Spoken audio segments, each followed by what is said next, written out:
अच्छा बेटा, जो टॉपिक डिस्कस कर रहे थे हम, वो था factors which effect the rate of reaction. Factors जो रेट ऑफ रिएक्शन को इफेक्ट करते हैं।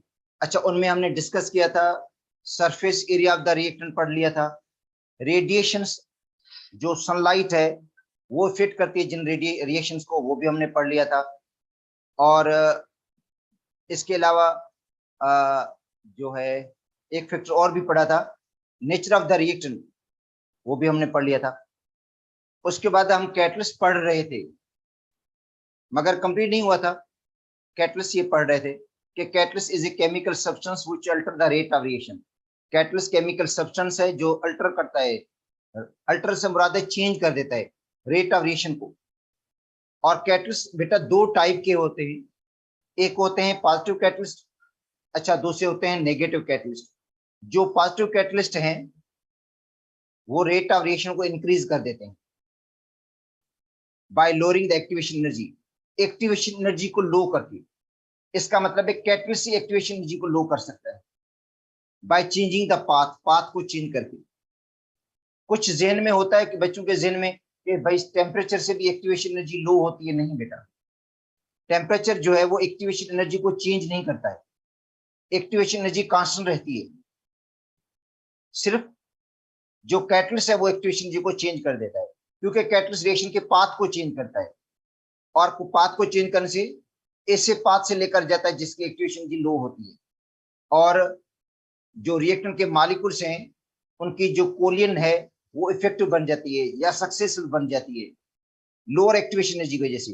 ज्यादा मॉलिक्यूल्स इस काबिल बन जाते हैं, वो प्रोडक्ट बना लेते हैं, इसलिए जो रेट ऑफ रिएक्शन है वो इंक्रीज हो जाता है।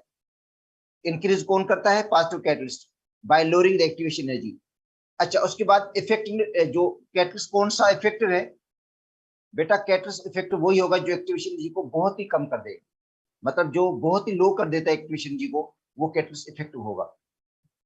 अगर 3-4 कैटलिस्ट हैं, ठीक है, जैसे H2O2 हाइड्रोजन पेरोक्साइड, ठीक है बेटा, उसकी डिकम्पोजिशन होती है वाटर और ऑक्सीजन के अंदर। तो इसके अंदर प्लाटिनम भी कैटलिस्ट यूज होता है, आयरन भी यूज होता है। इसकी जो एक्टिवेशन एनर्जी है in absence of the catalyst, catalyst की गैर मौजूदगी में इसकी एक्टिवेशन एनर्जी है 18 किलो कैलोरी पर मोल। कैटलिस्ट की गैर मौजूदगी में उसकी एक्टिवेशन एनर्जी 18 किलो कैलोरी पर मोल। अच्छा, प्लाटिनम की आयरन की मौजूदगी में ये हो जाती है 13 किलो कैलोरी। आयरन अगर मौजूद होगा, आयरन कैटलिस्ट यूज करेंगे तो ये होगी 13 किलो कैलोरी। अगर प्लाटिनम यूज करेंगे तो हो जाएगी 12, कम हो गई। मतलब प्लाटिनम ज्यादा इफेक्टिव कैटलिस्ट है आयरन के मुकाबले में। मगर जो एंजाइम कैटलिस्ट होता है, enzyme catalyst obtain from liver, reduce this energy 5 kilo calorie तक। अब देखो एंजाइम उससे ज्यादा इफेक्टिव है, क्योंकि एंजाइम जो एक्टिवेशन एनर्जी को और लो कर देता है और रिएक्शन को कैटलाइज कर देता है रूम टेम्परेचर पे, ठीक है। तो बात कर रहे थे हम कैटलिस्ट की कि कैटलिस्ट की इफेक्टिवनेस, इफेक्टिव कैटलिस्ट कौन सा होगा? जो बेटा इफेक्टिव कैटलिस्ट वो होता है जो एक्टिवेशन को बिल्कुल कम कर दे, ठीक है, और लोअर टेम्परेचर पर रिएक्शन हो जाए, मतलब रिएक्शन वो लोअर टेम्परेचर पे प्रोसीड कर जाए, ठीक है। तो हमने ये तो पढ़ लिया था पॉजिटिव कैटलिस्ट, ठीक है। अच्छा, उसके बाद है नेगेटिव कैटलिस्ट। जो नेगेटिव कैटलिस्ट है, do not lower the activation energy, activation energy को लो नहीं करेगा बेटा। जो नेगेटिव कैटलिस्ट है वो एक्टिवेशन एनर्जी को लो नहीं करता। अच्छा, एक्टिवेशन एनर्जी को लो नहीं करेगा तो लाजिम बात रिएक्शन फास्ट होगा भी नहीं। अच्छा, दूसरी बात बच्चों के जहन में होता है कि शायद एक्टिवेशन एनर्जी को हाई कर देता है।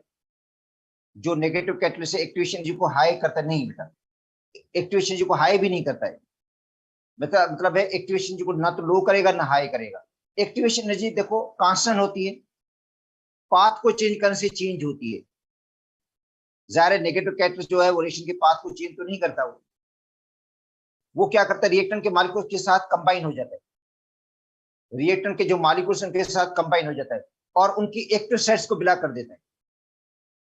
जो रिएक्टेंट की एक्टिव साइट्स है उनको क्या कर देगा? बिला कर देगा। और आपने पढ़ा है इसके अंदर कि जब एक्टिव साइट्स ब्लॉक हो जाती हैं उसके बाद भले मॉलिक्यूल्स कोलाइड होते रहे मगर वो कोलिन सक्सेसफुल नहीं होंगी, उनसे कोई प्रोडक्ट नहीं बनेगा, इसलिए रेट ऑफ रिएक्शन क्या हो जाता है, स्लो हो जाता है। सक्सेसफुल कोलिन की जो तादाद है वो कम हो जाती है, इफेक्टिव कोलिन कम हो जाती है, क्योंकि रिएक्शन की जो साइड्स है वो ब्लॉक हो जाती है, ठीक है। इसलिए इफेक्टिव कोलिन कम हो जाती है और रेट ऑफ रिएक्शन भी क्या हो जाता है, स्लो हो जाता है। जैसे ग्लिसरीन है, वो नेगेटिव कैटलिस्ट है for the decomposition of H2O2। H2O2 की डिकम्पोजिशन के लिए जो ग्लिसरीन है वो नेगेटिव कैटलिस्ट है, ठीक है। अच्छा, ऑक्सीडेशन होती है क्लोरोफॉर्म की, बेटा ऑक्सीडेशन क्लोरोफॉर्म की होती है फास्टिंग गैस के अंदर। ऑक्सीडेशन क्लोरोफॉर्म की होती है किसके अंदर, फास्टिंग गैस के अंदर। इसके अंदर 2% जो इथाइल अल्कोहल है वो नेगेटिव कैटलिस्ट है। ये दोनों एग्जांपल मैं आपको सिंह की बुक से बता रहा हूँ, ऐसे नेगेटिव कैटलिस्ट के हवाले से, ठीक है। अच्छा, उसके अलावा ऑटो कैटलिस्ट भी है, ठीक है। ऑटो कैटलिस्ट वो होता है जो रिएक्शन से जनरेट हो, बेटा ऐसा कैटलिस्ट जो रिएक्शन से जनरेट हो उसको हम कहते हैं ऑटो कैटलिस्ट। मतलब उसमें अलग से कैटलिस्ट डालना नहीं पड़ता हमें, जो रिएक्शन का एक प्रोडक्ट होता है। देखो, दो रिएक्टेंट है या तीन रिएक्टेंट है, आपस में रिएक्ट कर रहे हैं, उनका जो प्रोडक्ट होता है उसको, देखो बेटा उनका जो प्रोडक्ट है वो रेट ऑफ रिएक्शन को इंक्रीज कर देता है, या जो रिएक्शन का प्रोडक्ट है रेट ऑफ रिएक्शन को इंक्रीज कर देता है। इसका मतलब है शुरू में रिएक्शन स्लो होगा, बेटा ऑटो कैटलिस्ट में रिएक्शन शुरू में स्लो होता है और बाद में ये फास्ट बन जाता है, जिससे कंस्टेंट प्रोडक्ट बनेगा। ऑक्सीडेशन होती है, रिडक्स रिडक्स टाइट्रेशन होती है पोटेशियम परमैंगनेट और ऑक्सैलिक एसिड के दरमियान। बेटा रिडक्स टाइट्रेशन होती है पोटेशियम परमैंगनेट और ऑक्सैलिक एसिड के दरमियान। पोटेशियम परमैंगनेट है KMnO4, अच्छा दूसरा है oxalic acid H2C2O4 in the acidic medium, और प्रोडक्ट बनता है MnSO4। पोटेशियम परमैंगनेट रिड्यूस हो जाता है Mn आइंस के अंदर, और वही Mn आइंस कैटलिस्ट का काम करते हैं। बेटा वही Mn जो आइंस हैं वो किसका काम करते हैं, कैटलिस्ट का काम करते हैं। तो इस टाइप के रिएक्शन को हम कहेंगे ऑटो कैटलिस्ट, ठीक है। तो ये इवनिंग में मुझे पढ़ाना था एक्चुअली, क्योंकि कैटलिस्ट बहुत बड़ा टॉपिक था, तो कुछ सब मैंने सोचा था कि इवनिंग में पढ़ा दूं क्लास में, क्योंकि जो जरूरी चीजें हैं वो तो आपको मैं मॉर्निंग में पढ़ा रहा हूँ, क्योंकि कैटलिस्ट के बारे में जो आपको मतलब जो जरूरी नॉलेज थी वो मॉर्निंग में पढ़ा रहा हूँ, ठीक है। बाकी जो टॉपिक ऐसे मतलब इतने ज्यादा जरूरी नहीं है, या सपोज करते हैं एक बुक में है दूसरे बुक में नहीं है, या PMC के सिलेबस के अंदर भी उतना उसका जिक्र नहीं है, तो उनको मैं इवनिंग में पढ़ा दूंगा। अभी जो मतलब कल की बात कर रहा हूँ, आज की बात कर रहा हूँ। और उसके बाद मंडे से इवनिंग क्लासेस जो होंगी केमिस्ट्री को नहीं होंगी, और ये क्लासेस आपके मॉर्निंग में हो जाएंगी, इंग्लिश का टाइम और दूसरा केमिस्ट्री का जो टाइम है। अब आपका टाइम केमिस्ट्री का हो जाएगा 5:50 पे, और 5:50 से लेकर 7:20 तक हो जाएगा, तो 1.5 घंटा टाइम मिल जाएगा मुझे। तो इंशाल्लाह मॉर्निंग में ही मतलब आपका सिलेबस, बाकी जो रिमेनिंग जो 2 चैप्टर रहते हैं वो कंप्लीट हो जाएंगे। और बाकी ये जो चैप्टर अभी पढ़ रहे हैं इनके टॉपिक 2-3 रह रहे हैं, क्योंकि कैटलिस्ट रह रहा है और टेम्परेचर रह, एक्टिवेशन एनर्जी रह रहा है, टेम्परेचर है और कंसंट्रेशन है, जो रेट ऑफ रिएक्शन को इफेक्ट करते हैं फैक्टर्स। और उसके अलावा छोटे छोटे टॉपिक हैं जिसमें बताया आपको, हाफ लाइफ है, सिलेबस के अंदर नहीं है मगर मैं आपको इवनिंग में आज पढ़ा दूंगा। और इसके अलावा जो मेथड्स हैं जिसके जरिए हम रेट ऑफ रिएक्शन को डिटरमाइन करते हैं, फिजिकल मेथड और केमिकल मेथड, वो इवनिंग की क्लास में। और कैटलिस्ट की बाकी जो बातें जितनी भी हैं, देखो बेटा बाकी जितनी भी कैटलिस्ट की प्रॉपर्टीज हैं वो हम इवनिंग में डिस्कस कर लेंगे, ठीक है, इंक्लूडिंग ऑटो कैटलिस्ट भी। ऑटो कैटलिस्ट भी मैं इवनिंग में पढ़ाऊंगा, मगर अभी मैंने जस्ट आपको बता दिया है कि ऑटो कैटलिस्ट इस तरह का होता है। इसके अलावा एंजाइम भी है, एंजाइम आप बायो के अंदर अभी मुझे लगता है पढ़ भी रहे हो बायो के अंदर, फिर भी मैं जो है आपको एंजाइम पढ़ा लूंगा, ठीक है। तो आज अभी जो हम पढ़ रहे हैं वो बेटा जो कैटलाइसिस की टाइप्स हैं, होमोजीनियस कैटलाइसिस। देखो कैटलाइसिस तो आपको मैंने पढ़ा दिया था, अब बातें होमोजीनियस कैटलाइसिस।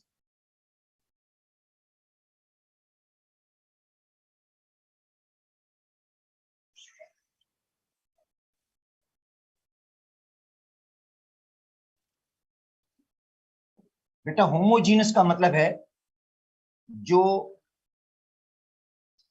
रिएक्टेंट होगा और कैटलिस्ट होगा उनकी फिजिकल स्टेट सेम होगी, देखो रिएक्टेंट और कैट जो इसके अंदर कैटलिस्ट यूज हो रहा है उनकी फिजिकल स्टेट सेम होगी। ठीक है, तो रिएक्टेंट, कैटलिस्ट एंड रिएक्टेंट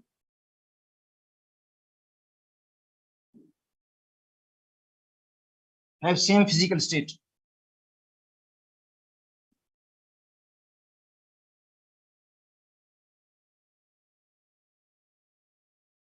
बेटा ऐसा रिएक्शंस जिसके अंदर जो कैटलिस्ट अगर गैस फॉर्म में, तो जो रिएक्टेंट है वो भी गैस वाले फॉर्म में।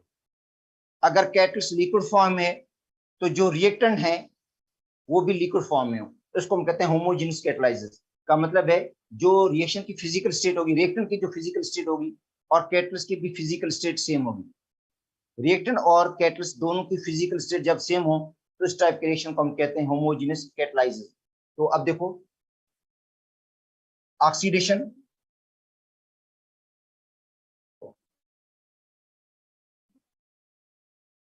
of SO2 to SO3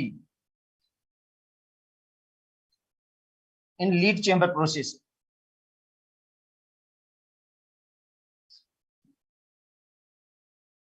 ठीक है, for the formation of H2SO4।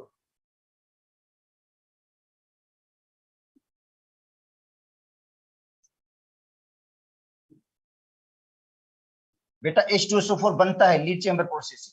H2SO4 दो तरीके से बनता है, एक कांटेक्ट मेथड और दूसरा लीड चेंबर प्रोसेस से बनता है। तो लीड चेंबर प्रोसेस में जो हम कैटलिस्ट यूज करते हैं वो गैस वाले फॉर्म में होता है, और कांटेक्ट प्रोसेस में जो हम कैटलिस्ट यूज करते हैं वो सॉलिड फॉर्म में होता है V2O5। बेटा V2O5 को हम कैटलिस्ट यूज करते हैं कांटेक्ट प्रोसेस के अंदर, मगर जो लीड चेंबर प्रोसेस है जिसमें सल्फर डाइऑक्साइड को सल्फर ट्राइऑक्साइड में कन्वर्ट करते हैं, तो उसके अंदर NO यूज होता है कैटलिस्ट। 2SO2 प्लस O2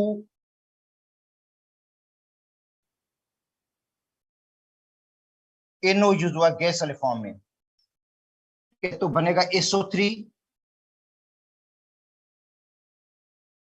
बस SO3 बन जाएगा सर।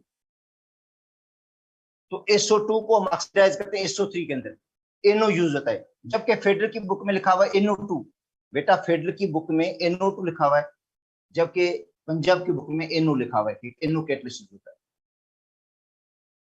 तो NO यूज होता है कैटलिस्ट के अंदर। अगर दूसरी बुक्स पढ़ोगे तो इसमें लिखा हुआ है NO, मगर फेडरल की बुक में NO2 लिखा हुआ है। तो एक ये है कि रिएक्टेंट की फिजिकल स्टेट भी सेम है, कैटलिस्ट की फिजिकल स्टेट भी सेम है। अच्छा देखिए दूसरा रिएक्शन है hydrolysis of Easter.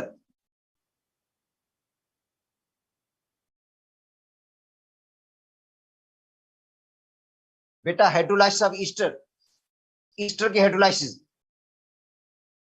CH3 COO C2H5 बेटा लिक्विड फॉर्म है।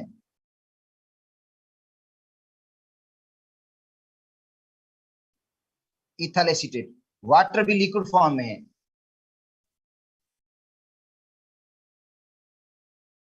ठीक है, इसके लिए जो हम कैटलिस्ट यूज करते हैं वो होता है सल्फ्यूरिक एसिड,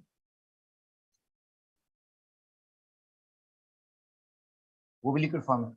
या आप लिख दो हाइड्रोनियम आयन। जाहिर बात है सल्फ्यूरिक एसिड जो होता है वो हाइड्रोनियम आयन बनाता है, मगर हाइड्रोनियम आयन भी किस फॉर्म में होंगे, लिक्विड फॉर्म में होंगे।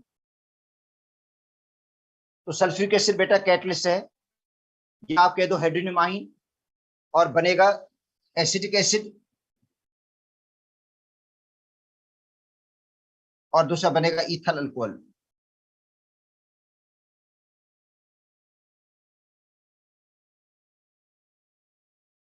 तो ये देखो कैटलिस्ट की फिजिकल स्टेट और जो रिएक्टेंट है उनकी बेटा फिजिकल स्टेट एक जैसी है, तो उसको कहते हैं होमोजेनियस कैटलाइसिस।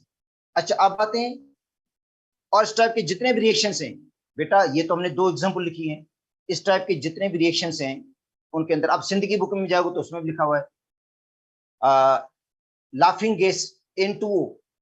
बेटा लाफिंग गैस है N2O, जब उसकी डिकम्पोजिशन होती है नाइट्रोजन और ऑक्सीजन में, तो उसके अंदर ट्रेसेस ऑफ क्लोरीन यूज होते हैं। तो क्लोरीन तो गैस है, बेटा क्लोरीन गैस है और जो लाफिंग गैस है वो भी तो गैस है, दोनों की फिजिकल स्टेट सेम है, तो ये भी होमोजेनियस कैटालाइसिस की एग्जांपल हो जाएगी। ठीक है, इसका मतलब रिएक्टेंट की फिजिकल स्टेट और कैटलिस्ट की अगर फिजिकल स्टेट सेम है तो उसको हम कहते हैं होमोजेनियस कैटालाइसिस। अब आते हैं हेटेरोजेनियस कैटालाइसिस।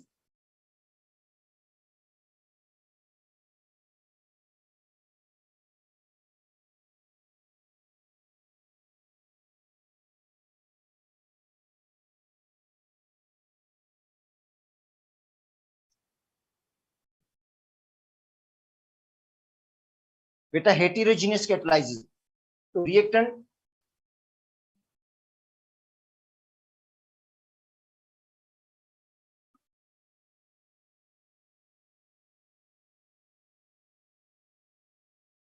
एंड कैटलिस्ट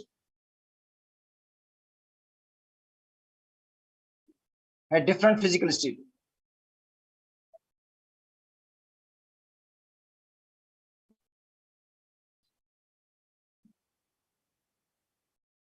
जो रिएक्शन हो या रिएक्टेंट हो और जो कैटलिस्ट हो उसकी फिजिकल स्टेट क्या हो डिफरेंट हो, तो उसको कहते हैं हेटेरोजेनियस कैटालाइसिस। अब आते हैं नंबर 1 पे, oxidation of SO2 to SO3 in contact process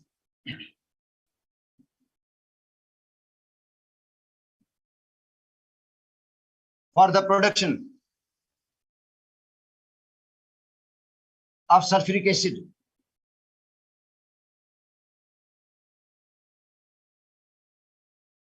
बेटा सल्फ्यूरिक एसिड कांटेक्ट प्रोसेस से भी बनता है, तो उसके अंदर देखो 2SO2 प्लस O2 ये दोनों गैसेस हैं, मगर V2O5 ये होता है सॉलिड फॉर्म में, कैटलिस्ट सॉलिड फॉर्म में है, और जबकि रिएक्टेंट जो है वो गैस फॉर्म में है, और आगे जो प्रोडक्ट बन रहा है वो भी गैस फॉर्म में है।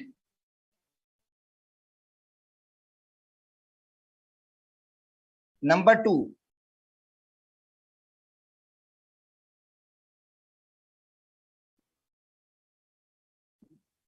फॉर्मेशन ऑफ अमोनिया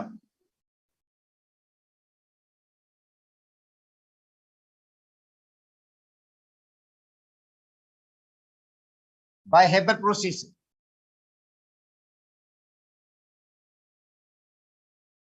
बेटा अमोनिया की फॉर्मेशन हेबर प्रोसेस के तहत, N2 गैस है, H2 भी क्या है, गैस है। इसके लिए जो है आयरन को यूज करते हैं, आयरन पाउडर फॉर्म में।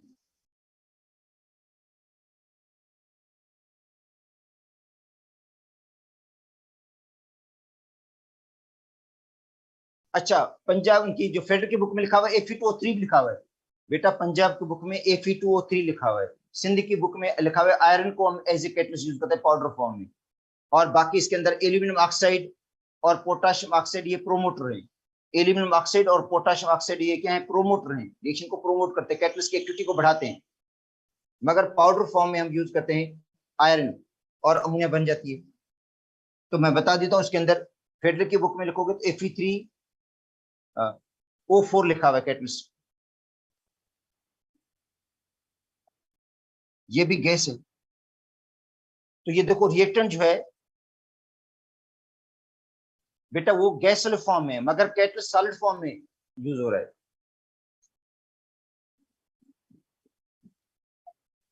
अच्छा, उसके बाद है हाइड्रोजिनेशन।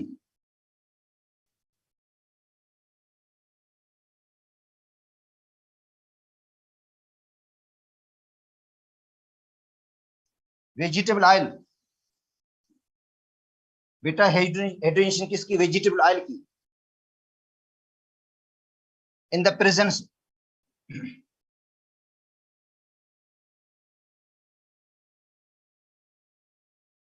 ऑफ निकल, प्लाटिनम या पैलेडियम। ये बेटा सभी सॉलिड में निकल, प्लाटिनम, पैलेडियम, क्योंकि हाइड्रोजनेशन रिएक्शन जो भी होते हैं जो भी बेटा हाइड्रोजनेशन रिएक्शंस हैं उनके अंदर हम कैटलिस्ट यूज करते हैं, निकल, प्लाटिनम या पैलेडियम, सभी सॉलिड में है। ठीक है, अब देखो वेजिटेबल ऑयल है, ये अनसेचुरेटेड है, लिक्विड फॉर्म है, अनसेचुरेटेड।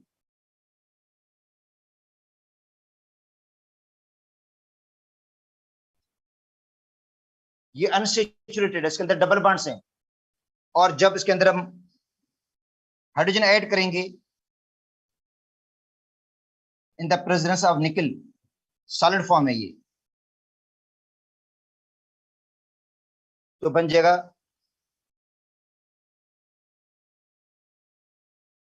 वेजिटेबल घी, जो सॉलिड फॉर्म है और सेचुरेटेड है।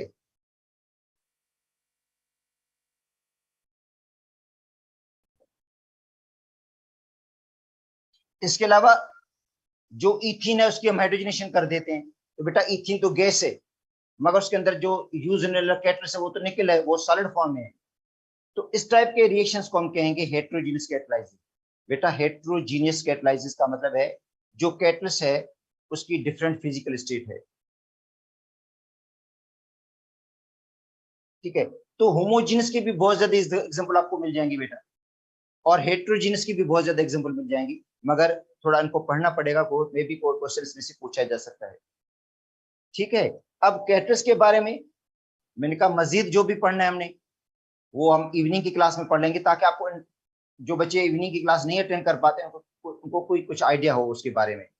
इसलिए बाकी जो रिमेनिंग कैटलिस्ट की जितनी भी प्रॉपर्टीज है वो इवनिंग में हम पढ़ लेंगे। अच्छा, अब आते हैं एक्टिवेशन एनर्जी पे, बहुत अहम टॉपिक है।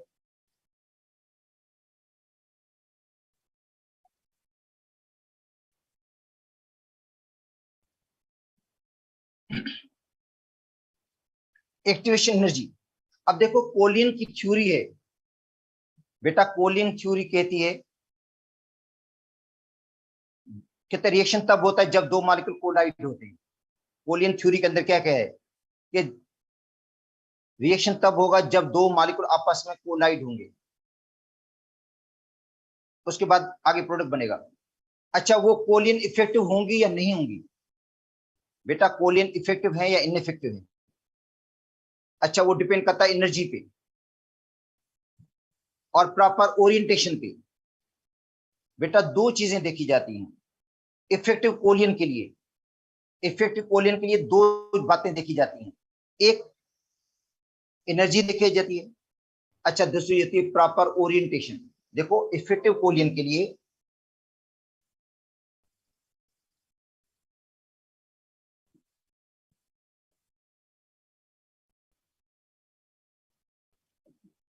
बेटा दो बातें देखी जाती हैं, एक देखी जाती है एनर्जी, प्रॉपर एनर्जी,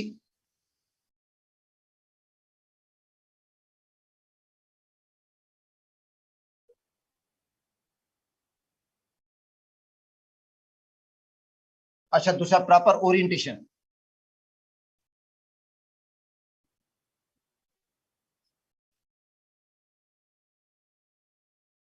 दो बातें देखी जाती हैं, एक प्रॉपर एनर्जी, दूसरी प्रॉपर ओरिएंटेशन। इसका मतलब है जो मॉलिक्यूल्स आपस में कोलाइड होते हैं वो प्रोडक्ट बनाएंगे या नहीं बनाएंगे, वो दो चीजों पे डिपेंड करता है, एक उनकी प्रॉपर ओरिएंटेशन पे, दूसरा उनकी प्रॉपर एनर्जी पे। ठीक है, अगर प्रॉपर ओरिएंटेशन तो है, वो आपस में जो कंबाइन हो रहे हैं, कोलाइड हो रहे हैं, वो तो प्रॉपर तरीके से हो रहे हैं, प्रॉपर ओरिएंटेशन है, मगर उनके पास एनर्जी नहीं है, जो उनको प्रोडक्ट बनाने के लिए एनर्जी चाहिए उतनी उनके पास एनर्जी अवेलेबल नहीं है, तो वो कोलिन सक्सेसफुल नहीं होगी, वो कोलिन इफेक्टिव नहीं होगी। अगर प्रॉपर एनर्जी है मॉलिक्यूल के पास मगर ओरिएंटेशन प्रॉपर नहीं है मॉलिक्यूल की, तो इसका मतलब है तब भी कोई प्रोडक्ट नहीं बनेगा। इसका मतलब है दोनों बातें होनी चाहिए, एक तो मॉलिक्यूल जो रिएक्टेंट के मॉलिक्यूल से उनकी प्रॉपर एनर्जी होनी चाहिए जो प्रोडक्ट बनाने के लिए जितनी दरकार है। अच्छा, दूसरी बात है कि उनकी प्रॉपर ओरिएंटेशन हो, तब जाकर कोलियन जो होंगी वो सक्सेसफुल होंगी। ठीक है, सारी कोलियन सक्सेसफुल नहीं होती, मॉलिक्यूल जो कोलाइड होते हैं तो सबके सब मालिक्यूल्स प्रोडक्ट नहीं बनाएंगे, और सारी कोलियन सक्सेसफुल नहीं होंगी, फ्रूटफुल नहीं होंगी। सिर्फ वही मालिक्यूल्स प्रोडक्ट बना सकते हैं बेटा, उनकी कोलियन सक्सेसफुल हो जाएंगी जिनकी एनर्जी, जिनकी मिनिमम एनर्जी थ्रेशोल्ड एनर्जी के बराबर हो। इसका मतलब है मालिक्यूल्स वही प्रोडक्ट बना पाएंगे, उनकी कोलियन सक्सेसफुल होंगी जिनकी एनर्जी, जिनके पास एनर्जी, जिनकी एनर्जी थ्रेशोल्ड एनर्जी के बराबर हो। ठीक है, और वही कोलियन सक्सेसफुल होंगी, उन्हीं कोलियन से कोई प्रोडक्ट बन सकता है। अगर एनर्जी कम है, अगर एनर्जी कम है, एनर्जी लेस है, तो वो कोलियन फ्रूटफुल नहीं होगी, वो कोलियन सक्सेसफुल नहीं होगी। ठीक है, उनसे कोई प्रोडक्ट नहीं बन पाएगा। मालिक्यूल्स कोलाइड तो होंगे मगर उनसे कोई प्रोडक्ट नहीं बनेगा। तो इसका मतलब है सक्सेसफुल कोलियन के लिए मालिक्यूल्स के पास जो एनर्जी हो कम से कम थ्रेशोल्ड के बराबर हो। ठीक है, तो एक्चुअली जो रिएक्टर के अपने मालिक्यूल्स हैं उनकी एनर्जी कम होती है। इधर देखो, एक एनर्जी का डायग्राम अगर हम बना लें, इस तरह है।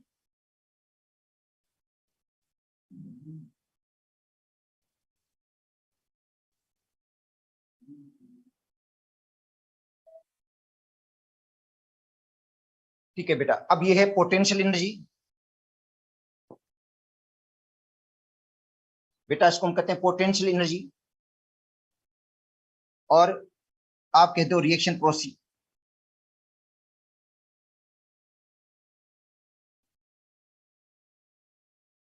Reaction coordinate. बेटा ये रिएक्शन कोऑर्डिनेट है और ये पोटेंशियल एनर्जी है। मान लेते हैं कि रिएक्टेंट जो है कोलिन तब सक्सेसफुल होंगी जब इनकी एनर्जी इसके बराबर होगी। ये जो है, जब रिएक्टेंट के मालिक्यूल्स की एनर्जी इतनी होगी, मतलब वही कोलिन सक्सेसफुल होंगी जिनकी पास, जिनके मालिक्यूल्स के पास कितनी एनर्जी होगी। इस एनर्जी को हम कहते हैं थ्रेशोल्ड एनर्जी। बेटा ये एनर्जी क्या कहलाएगी, ये एनर्जी कहलाती है थ्रेशोल्ड एनर्जी।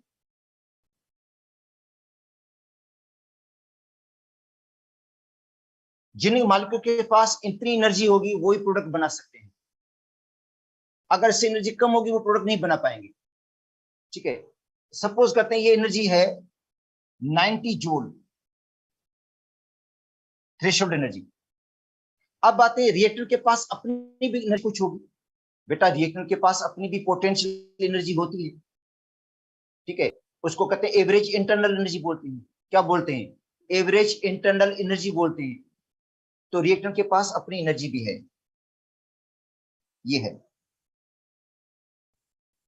ये रिएक्टर है जिनके पास अपनी एनर्जी है, जिसको कहते हैं एवरेज इंटरनल एनर्जी। एवरेज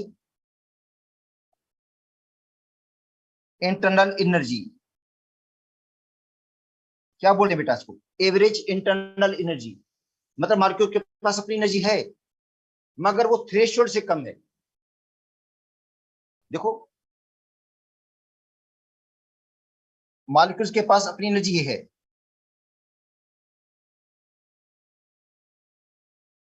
इतनी एनर्जी है, थ्रेशोल्ड के बराबर नहीं है, और मजीद और एनर्जी चाहिए इनको।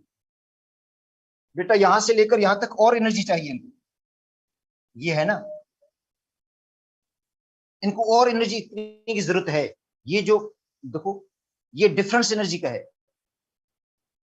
ये इनको और तय करना पड़ेगा, इतनी एनर्जी इनको और एब्जॉर्ब करनी पड़ेगी इफेक्टिव कोलिन के लिए। और सपोज करते हैं जो रिएक्टेंट है उनके पास जो अपनी एनर्जी है वो सपोज करते हैं 50 जूल है। इसका मतलब है अभी भी डिफरेंस आ रहा है 40 जूल का, मतलब रिएक्टेंट की अपनी जो एवरेज एनर्जी है 50 जूल है, और जबकि थ्रेशोल्ड जो एनर्जी है, एनर्जी के बैरियर को क्रॉस करने के लिए टोटल जो एनर्जी चाहिए वो 90 जूल चाहिए, टोटल एनर्जी। ठीक है, तो इसका मतलब है अब मालिक्यूल्स को ऊपर जाने के लिए, ऊपर फ्लाई करने के लिए और एनर्जी की जरूरत पड़ेगी, और उनको एक्स्ट्रा एनर्जी की जरूरत पड़ेगी।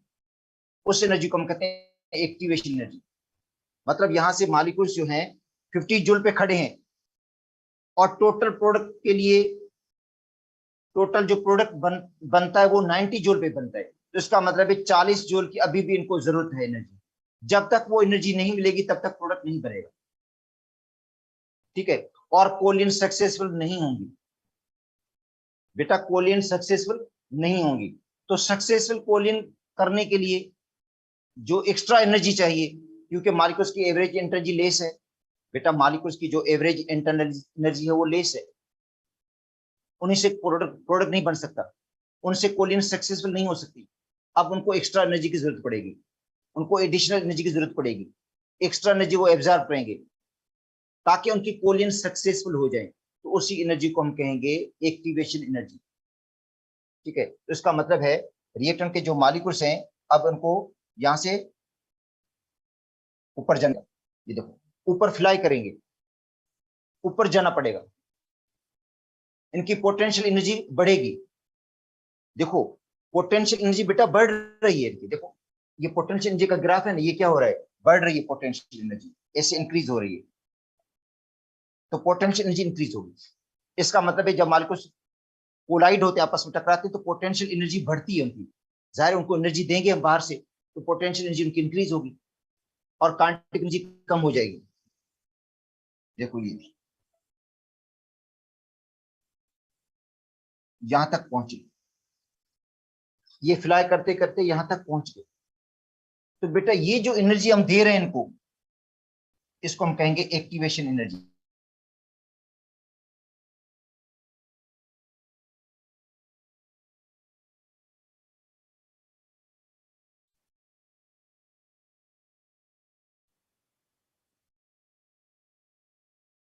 एक्टिवेशन एनर्जी है, तो एक्टिवेशन एनर्जी है क्या, डिफरेंस है बेटा। एक्टिवेशन एनर्जी डिफरेंस है थ्रेशोल्ड और एवरेज का। जो एक्टिवेशन एनर्जी है, देखो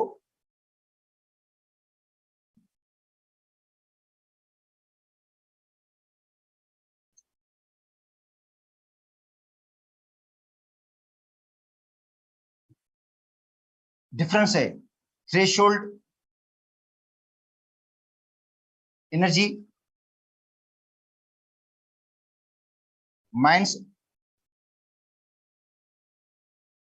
एवरेज इंटरनल एनर्जी।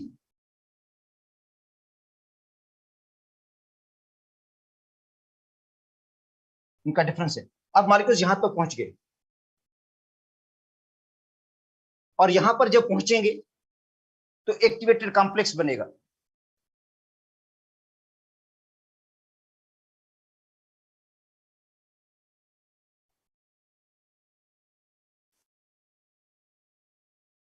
बेटा जब यहां पे पहुंचे तो एक्टिवेटेड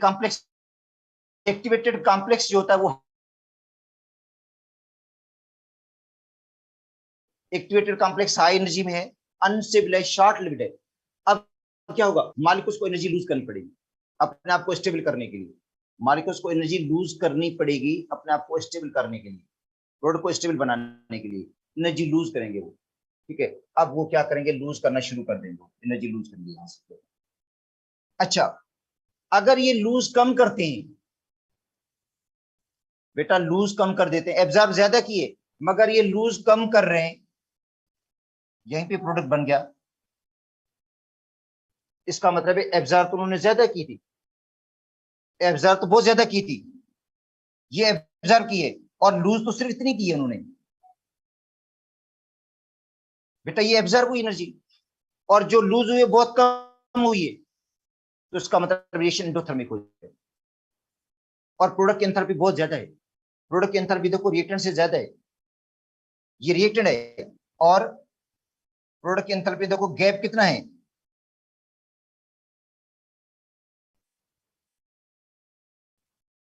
ये गैप है। बेटा रिएक्टेंट और प्रोडक्ट की एंथैल्पी में, प्रोडक्ट की एंथैल्पी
अब देखो ये जो एनर्जी है मैं आपको बता दूं, इसको हम कहते हैं थ्रेशोल्ड एनर्जी।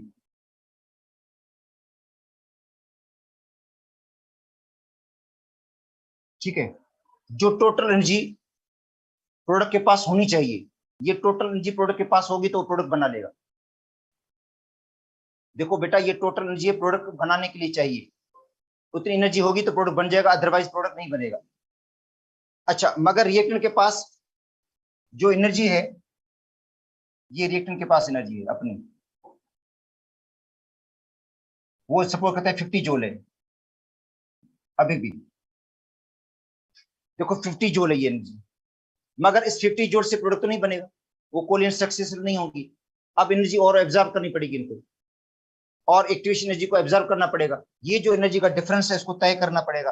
अब रिएक्टर के मार्क्स फ्लाई करेंगे, ऊपर जाएंगे, यहाँ पे पहुंचे, यहाँ पे एक्टिवेटेड कॉम्प्लेक्स बनेगा।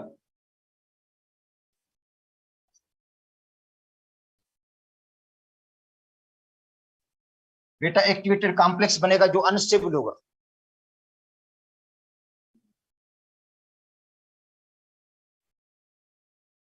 ठीक है, क्या बनेगा बेटा, एक्टिवेटेड कॉम्प्लेक्स बनेगा जो क्या होगा, अनस्टेबल है,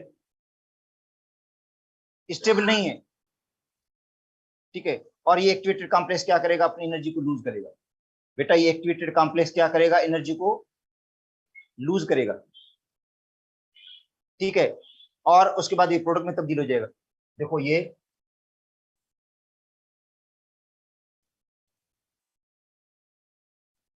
हो गया,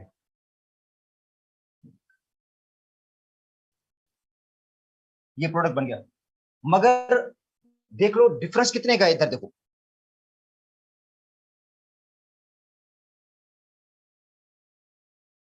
ये रिएक्टर की अपनी एनर्जी है। बेटा ये रिएक्टर की अपनी एनर्जी है, और इतनी एनर्जी उनको और चाहिए।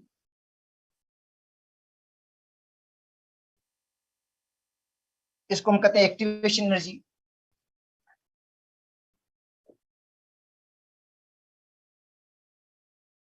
इस एनर्जी को हम एक्टिवेशन एनर्जी बोलते हैं। इनको और एनर्जी चाहिए, ये इतनी एक्स्ट्रा एनर्जी चाहिए, जिस एनर्जी को हम कहते हैं एक्टिवेशन एनर्जी। उसके बाद ये प्रोडक्ट बना, एक्टिवेटेड कॉम्प्लेक्स बनेगा, उनकी कोलिन सक्सेसफुल होंगी, प्रोडक्ट बनेगा। एक्टिवेटेड कॉम्प्लेक्स बनेगा, अनस्टेबल होगा, एनर्जी लूज करेगा। एनर्जी क्या करेगा, लूज कर देता है। लूज करने के बाद देखो, इन्होंने बहुत ज्यादा लूज कर दी एनर्जी। लूज इतनी कर दी है तकरीबन, देखो जो लूज की है वो एनर्जी इतनी है। बेटा ये लूज की है।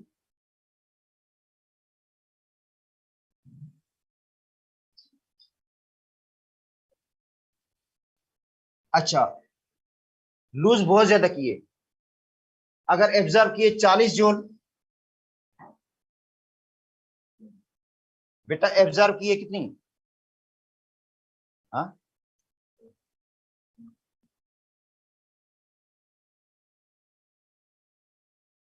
अच्छा मसला,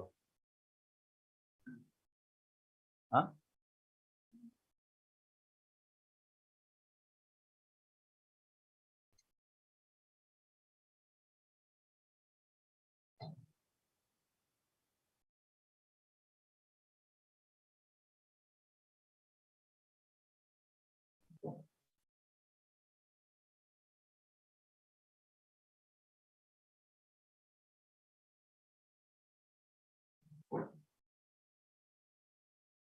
पियो मसला पियो।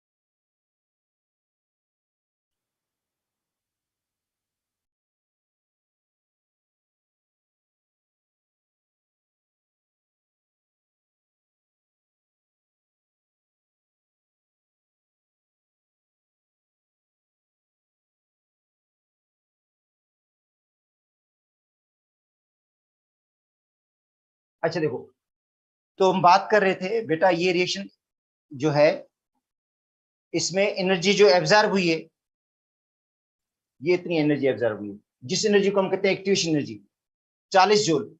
इसका मतलब रिएक्टेंट एब्जॉर्ब किए 40 जूल एब्जॉर्ब किए, और रिएक्टेंट से प्रोडक्ट बनाने में जिस एनर्जी को हम कहते हैं एक्टिवेशन एनर्जी। अब यहाँ पे एक्टिवेटेड कॉम्प्लेक्स बना, ये एक्टिवेटेड कॉम्प्लेक्स बना है, और जिसकी एनर्जी मैक्सिमम है, हाई एनर्जी में है, वो अनस्टेबल होगा हाई एनर्जी में।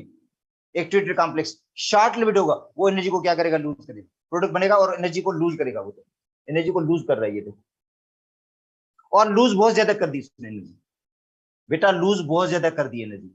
अब जो लूज हुई है, आप खुद देखो, उसके मुकाबले में अंदाजन 60 जूल है, अंदाजा कर रहे हैं, या 70 जूल भले आप बोल दो, 70 जूल उन्होंने रिलीज कर दी एनर्जी,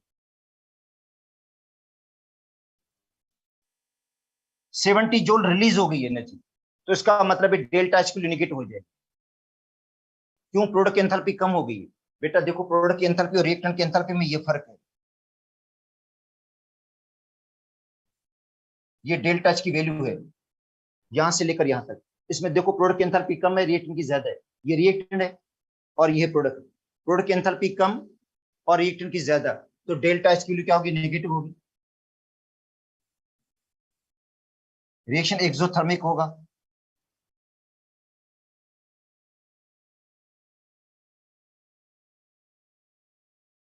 रिएक्शन बेटा एक्सोथर्मिक होगा, डेल्टा एच की वैल्यू नेगेटिव होगी। अच्छा, अब क्या होगा, और enthalpy of product is less than enthalpy of reactant. Enthalpy of product less than enthalpy of reactant, product की एंथैल्पी कम है, और जो एंथैल्पी ऑफ फार्मूला होता है वो होता है प्रोडक्ट माइनस रिएक्टेंट। बेटा enthalpy of product minus reactant, product की एंथैल्पी में से रिएक्टेंट की एंथैल्पी माइनस कर देते हैं, ठीक है, तो वो लेस होगी। अच्छा, और जो बार एनर्जी रिलीज हुई है, जो एनर्जी रिलीज हुई है is more, energy release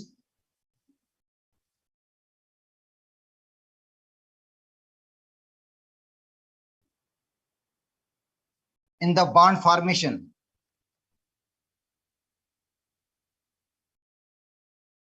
is more than energy absorb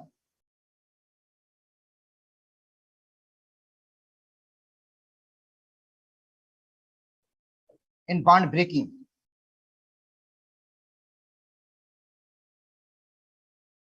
बेटा बांड को तोड़ने में, जो बांड ब्रेक हुए उनमें जो तोड़ने में एनर्जी यूज हुई वो कम यूज हुई है, 40 जूल यूज हुई है, और रिलीज हुई है 70 जूल। तो इसका मतलब 30 का तो फर्क आ गया, यही डिफरेंस तो 30 का आ रहा है, और वो रिलीज हुई तो साइन नेगेटिव की आएगी, ठीक है। रिएक्शन एक्सोथर्मिक हो जाएगा, रिएक्शन क्या हो जाएगा, एक्सोथर्मिक होगा। अच्छा, उसके बाद ये जो 30 जूल एनर्जी रिलीज हुई है, ये दूसरे मॉलिक्यूल्स को मिलेगी, ये दूसरे मॉलिक्यूल्स गेन करेंगे एनर्जी, और फिर रिएक्शन देने की जरूरत ही नहीं पड़ेगी, हीट देने की जरूरत ही नहीं पड़ेगी, ये खुद ही उनको एक्टिवेशन एनर्जी मिलती जाएगी। बेटा ये जो 30 जूल, अगर डिफरेंस 30 जूल का आ रहा है, ये रिलीज हुई है, तो इसका मतलब है अब मॉलिक्यूल्स को एनर्जी देने की जरूरत ही नहीं पड़ेगी, एनर्जी उनको खुद ही इधर से मिलती जाएगी, और रिएक्शन आगे प्रोसीड करता जाएगा। अच्छा, अब देखो किस तरह होता है, प्रॉपर ओरिएंटेशन, या प्रॉपर, जो हम बात कर रहे थे बेटा प्रॉपर ओरिएंटेशन की, कि भाई ओरिएंटेशन भी प्रॉपर होनी चाहिए। अगर मॉलिक्यूल प्रॉपरली ओरिएंटेड नहीं होंगे तो प्रोडक्ट नहीं बनेगा, भले उनके पास एक्टिवेशन एनर्जी अवेलेबल भी है, अगर एक्टिवेशन एनर्जी अवेलेबल भी है, अगर उनकी ओरिएंटेशन प्रॉपर तरीके से नहीं है तो इसका मतलब है प्रोडक्ट नहीं बन पाएगा। अब देखो, ये सपोज करते हैं H2,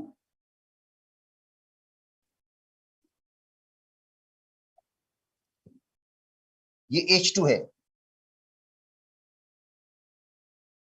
और I2, ये क्या बनाते हैं बेटा, HI बना लेते हैं, 2HI। तो अब देखो H2, इसमें बॉन्ड है, I2 में भी क्या है, सिंगल बॉन्ड है, बेटा देखो H2 और I2 में सिंगल बॉन्ड है, जब ये आपस में कोलाइड होंगे, जब ये आपस में कोलाइड होंगे, इधर देखो, तो H की कोलियन आयोडीन के साथ होगी,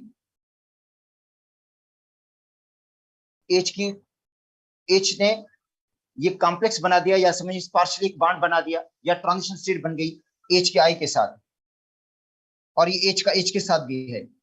इसका मतलब है H का बॉन्ड I के साथ भी हो गया, H का अभी तक H के साथ भी बॉन्ड है, और H का बॉन्ड किसके साथ हो जाएगा, I के साथ हो जाएगा, और I का I के साथ भी बॉन्ड है। देखो, अब देखिए, अब क्या होगा, इसको हम कहते हैं एक्टिवेटेड कॉम्प्लेक्स।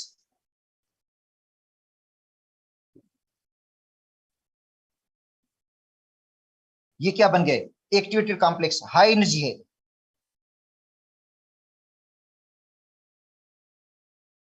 ठीक है, लीस्ट स्टेबल,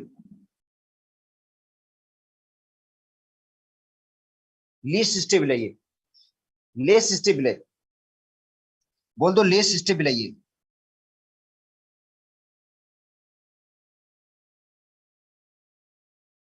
स्टेबल लेस है ये। अब क्या होगा, अब इस तरह का हो जाएगा, ये बांड दोनों टूटेंगे इनके,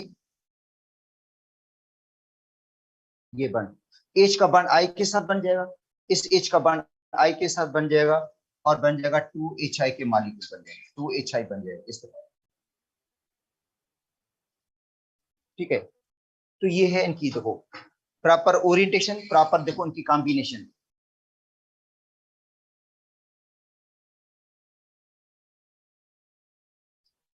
the reaction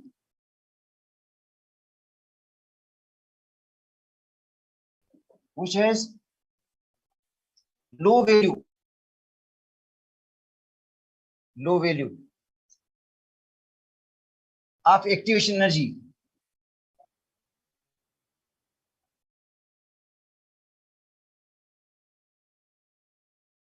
are fast।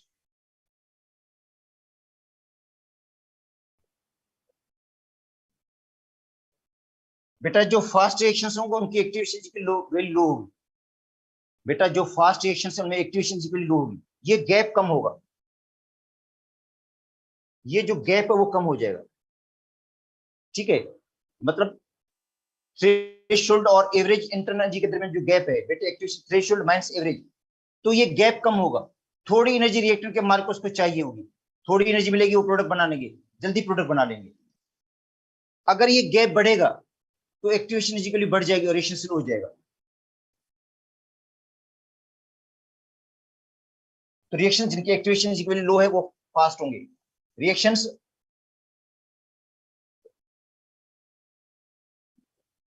which have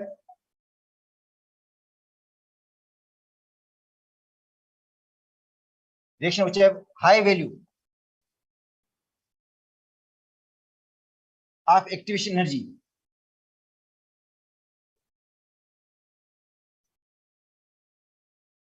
are slow।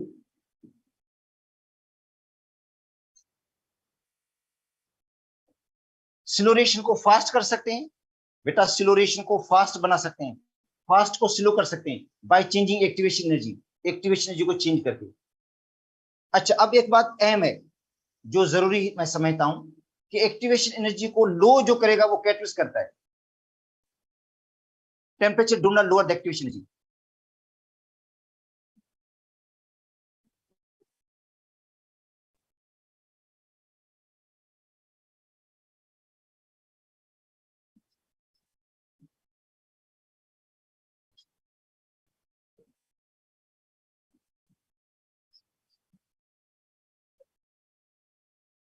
बेटा टेम्परेचर एक्टिवेशन एनर्जी को चेंज नहीं कर सकता, मैं बता देता हूं, टेम्परेचर बढ़ने से एक्टिवेशन एनर्जी बढ़ेगी नहीं।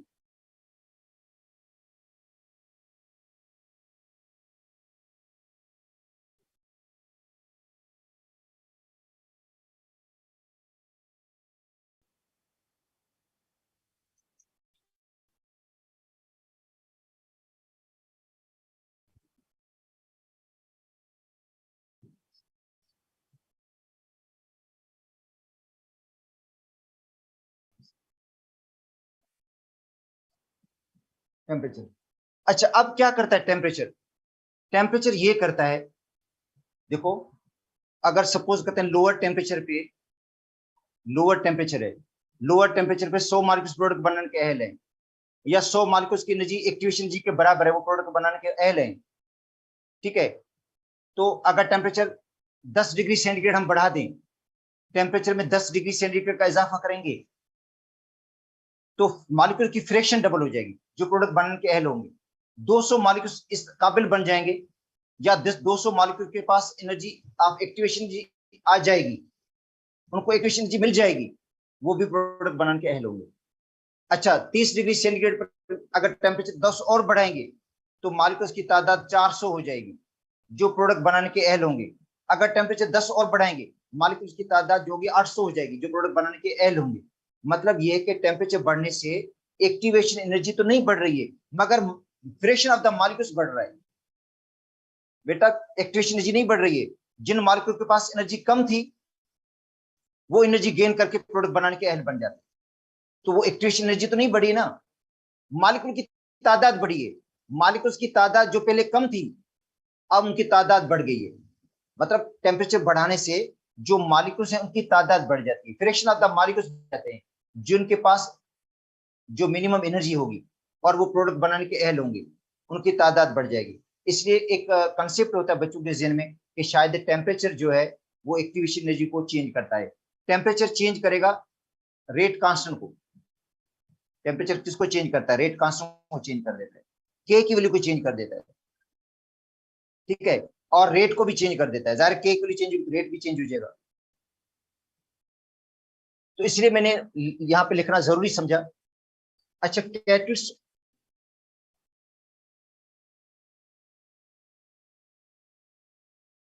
Lower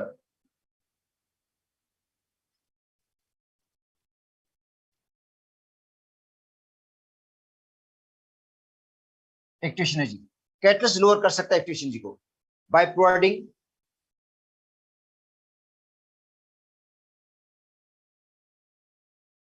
alternate path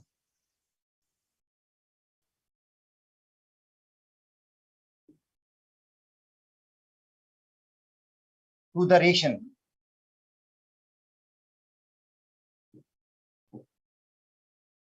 alternate path provide करता है रिएक्शन को, उस पाथ की एक्टिवेशन जी लो होगी, रिएक्शन फास्ट हो जाएगा। तो अब आते हैं इफेक्ट ऑफ द टेम्परेचर पे।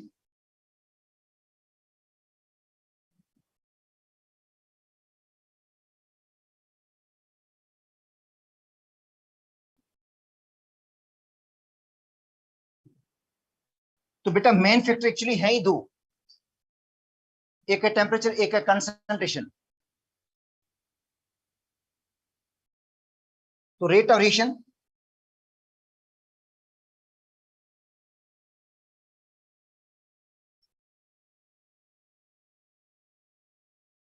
रेट ऑफ रिएक्शन इंक्रीजेस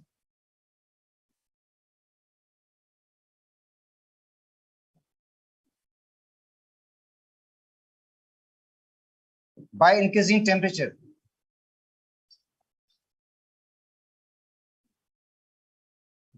बेटा टेम्परेचर बढ़ाएंगे तो रेट ऑफ रिएक्शन बढ़ जाएगा, टेम्परेचर जब हम बढ़ाते हैं तो रेट ऑफ रिएक्शन बढ़ जाता है, रेट ऑफ रिएक्शन इंक्रीज हो जाता है।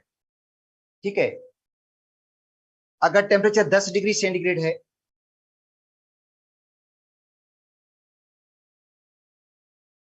ठीक है, टेम्परेचर बेटा 10 डिग्री सेंटीग्रेड है, और 10 डिग्री सेंटीग्रेड पर जो मॉलिक्यूल्स हैं, fraction of the molecules,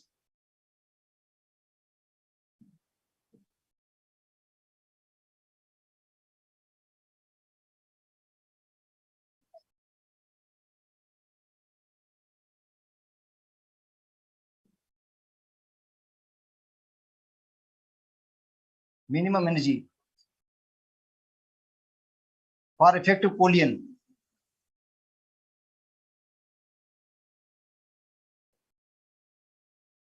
is x.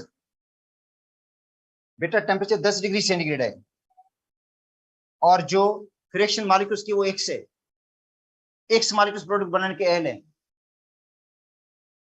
ठीक है, अब टेम्परेचर 20 डिग्री सेंटीग्रेड होगा, तो फ्रैक्शन मॉलिक्यूल्स की क्या हो जाएगी, 2x हो जाएगी, मतलब डबल होगी उसके।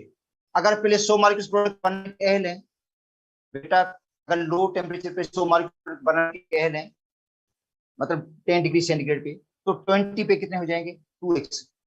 30 पे हो जाएंगे 4x, मतलब 30 पे कितने हो जाएंगे, इसका डबल 4x। अच्छा उसके बाद 60 डिग्री सेंटीग्रेड पर कितने हो जाएंगे मॉलिक्यूल्स, जिनकी तादाद वो हो जाएगी 8x, 800। पहले 100 थे मॉलिक्यूल्स, अब 200 हो गए, उसके बाद 400 हो गए, अब क्या हो गए, 800 हो गए। अच्छा सॉरी 60 नहीं, अपना होगा 40 डिग्री सेंटीग्रेड पर। अच्छा 50 डिग्री सेंटीग्रेड पर कितना होगा मॉलिक्यूल, 16x। 60 डिग्री सेंटीग्रेड पर कितना हो जाएगा, 32x। इसका मतलब है जाहिर मॉलिक्यूल्स की तादाद बढ़ेगी, जो प्रोडक्ट बनाने वाले मॉलिक्यूल्स की तादाद बढ़ जाएगी, तो रेट ऑफ रिएक्शन क्या होगा, बढ़ेगा, और के की वैल्यू भी बढ़ेगी। रेट ऑफ रिएक्शन भी बढ़ेगा और के की वैल्यू भी बढ़ती है टेम्परेचर को बढ़ाने से। तो टाइम कंप्लीट हो गया। इवनिंग की क्लास में इन टॉपिक्स जो रिमेनिंग रहते हैं बेटा इनको देख लेंगे।